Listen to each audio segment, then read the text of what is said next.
Hi friends, welcome to Moni's kitchen. இன்றைக்கி நம்ம வீட்டில் என்ன சமையல்னு பார்த்தீங்கன்னா, மதிய லஞ்சுக்கு கம்மஞ்சோறும் கத்திரிக்காய் புளிக்குழம்புங்க. அதுக்கு வந்துட்டு ஃபஸ்ட்டு கம்பை 2 மணி நேரம் ஊற வச்சுட்டு, அதுக்கப்புறம் நல்லா தண்ணி வடிகட்டினதுக்கப்புறம் மிக்ஸி ஜாரில் போட்டு ஆட் பண்ணிவிட்டு, எந்த கப்பில் எடுக்கிறோமோ அதில் 3 கப் தண்ணி ஊற்றி நல்லா மாவை கரைச்சிட்டு, அதுக்கப்புறம் நம்ம செஞ்சோம்னா கட்டி பிடிக்காது, ஈஸியாகவும் செஞ்சிடலாம்.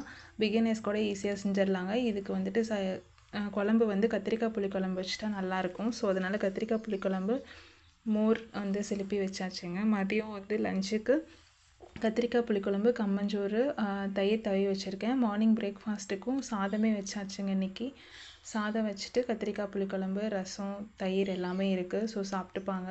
பாப்பா சாப்பிட்டு ஸ்கூல் கிளம்பிட்டாங்க. அவங்க ஈவினிங் கம்மஞ்சோறு வந்தால் கரைச்சி 2 டம்ளர் கொடுத்தா குடிச்சிருவாங்க. ஸோ அதனாலே மார்னிங்கே செஞ்சு வச்சாச்சு. மதியம் எங்களுக்கும் லஞ்சுக்கு அது கரெக்டாக இருக்கும்ன்ட்டு. இதோட டீட்டெயில் ரெசிபி நான் சேனலில் போஸ்ட் பண்ணுறேங்க, செக் பண்ணிக்கோங்க. வீடியோஸ் பிடிச்சிருந்தா மோனிஸ் கிச்சனை சப்ஸ்கிரைப் பண்ணிக்கோங்க. தேங்க்யூ.